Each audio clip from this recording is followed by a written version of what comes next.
nosso corpo. Por quê? Todos aqueles espermatozoides podem caminhar, nadar com a mesma força. Não tem um mais forte do que o outro. Eles são todos iguaizinhos. Espermatozoide capenga, andando de muleta, é só coisa de piada. Na natureza não é. Todo mundo tem a mesma aptidão. Por que só um?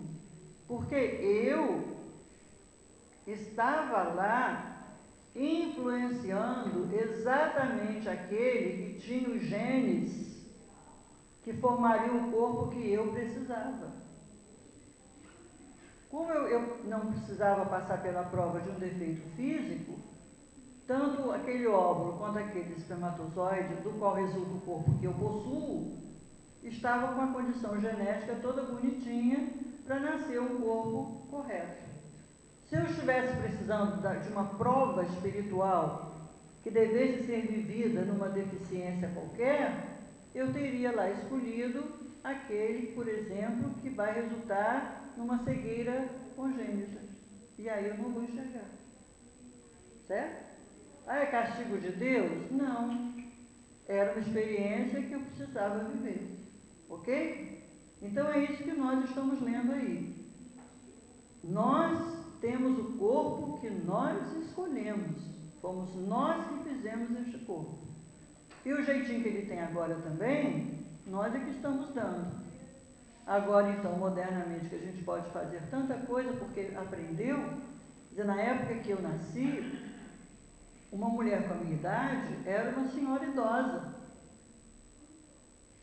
Eu hoje posso ser um monte de coisa, gente, mas eu não me sinto idosa. Estou até tendo atrito no espelho, porque eu olho lá e digo, somos duas. Né? Quem é essa criatura? Eu estou cheia de planos, eu tenho 1000 coisas para fazer, e aquela senhora ali está meio cansada. Né?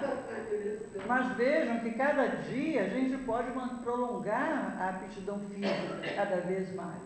Não é por acaso, é porque no nosso processo de evolução, nós estamos aprendendo a cuidar melhor desse instrumento de trabalho. Então, foi isso que nós acabamos de ler aí. Vou até repetir o pedacinho. Deixa eu ver. Para ser mais exato, é preciso dizer que é o próprio espírito que modela o seu envoltório e o apropria às suas novas necessidades. Aperfeiçoa-o, ele desenvolve e completa o organismo à medida que experimenta a necessidade de manifestar novas faculdades.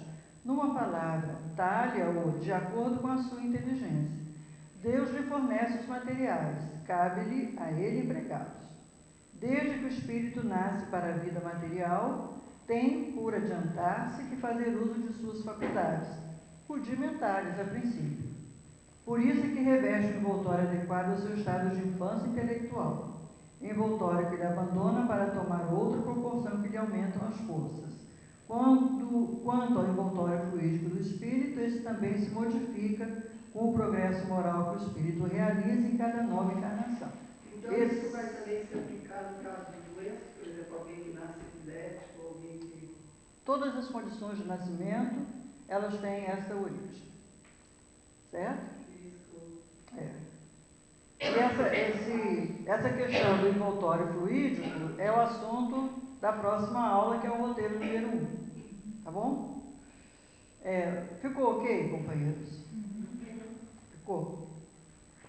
Então, antes de fazermos a prece, eu vou dizer a vocês que por 3 semanas vocês não vão me ver. Agora quando eu voltei... Mas por quê?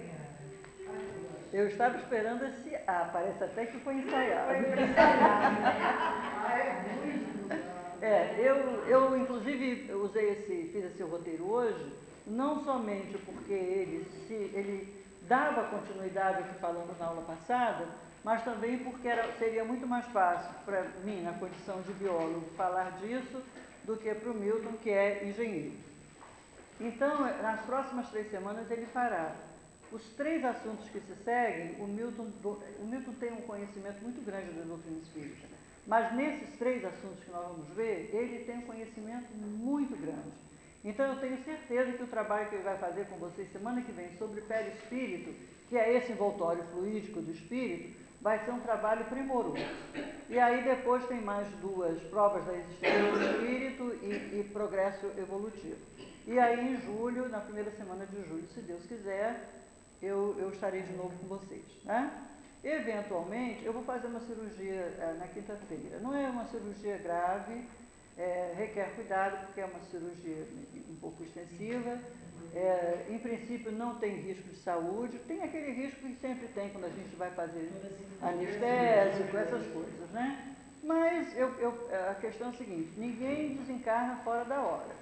Então, gente, se eu não voltar, é porque eu fui lá falar com ele. Vocês sabem, né? Ele quem? E eu teria ido, ou fosse pela cirurgia, fosse por um AVC, um infarto, um atropelamento, uma queda, enfim. Então, eu vou fazer essa intervenção cirúrgica na quinta-feira e se eu me recuperar em 2 semanas, eu volto. Mas o médico está me pedindo 3 semanas de recuperação. Então, a gente se vê de novo em julho, tá bom? Obrigada. Esse roteiro número 2, ele tem um exercíciozinho no final.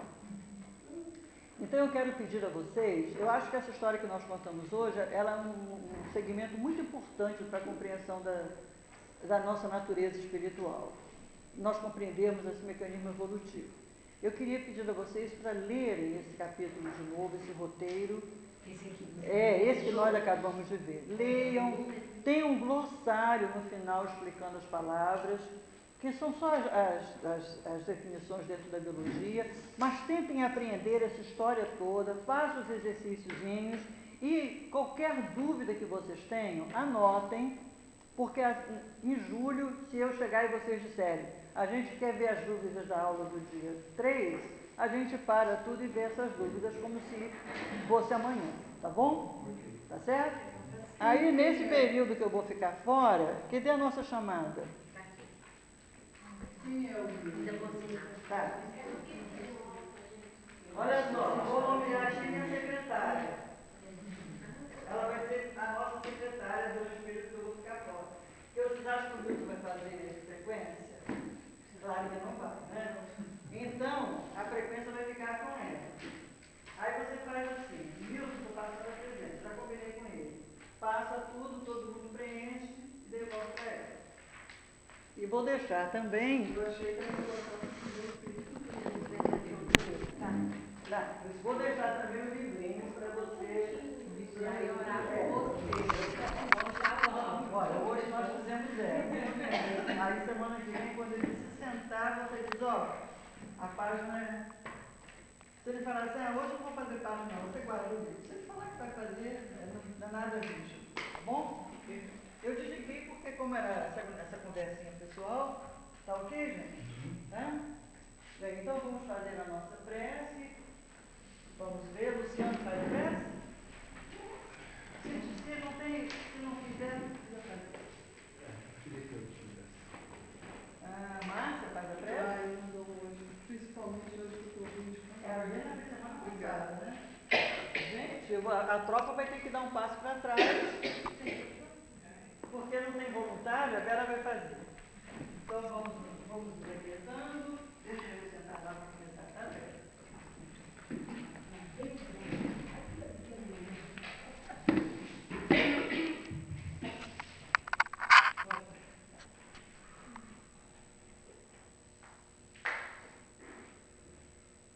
Senhor Deus, nos agradecemos por esse estudo da noite. Como isso é benéfico a todos nós, como isso faz bem para podermos entendermos essa trajetória até este momento atual. Agradeço de coração por nós existirmos, por esse curso tão abençoado, pela Vera nos passar esses conhecimentos, que eles estão cada vez mais claros em nossa mente. Obrigado do fundo do coração por tudo que nos foi apresentado nesse início do planeta até o momento atual. Muito obrigada e que continuar nossa caminhada com mais amor, com mais tudo de bom do fundo do nosso coração, para que possamos chegar aonde temos que chegar. Muito obrigada mesmo. E a nossa querida Vera, que vai submeter-se a essa cirurgia, que tudo corra bem com ela, que ela consiga passar isso bem, com muito amor, com muita calma, e retorne para nós para dar continuidade. Muito obrigada mais uma vez por isso tudo em nossas vidas. Obrigada, Deus. Ó, a Leia está melhorando, tá?